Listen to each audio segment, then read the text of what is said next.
How to block third-party cookies on Samsung Internet Browser. Hello guys, in today's video I'm gonna show you how to block third-party cookies on Samsung Internet Browser. First, then open the browser and then click these three lines here in the bottom corner and then click settings and scroll down until you find sites and downloads. Click on it and here we'll find site permissions. Click on it and then just click cookies and here you will find this one, block third party cookies, and go back, it will be saved.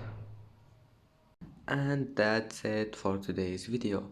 If you like this video, don't forget like and subscribe, and thank you for watching this video until the end, and see you in the next video.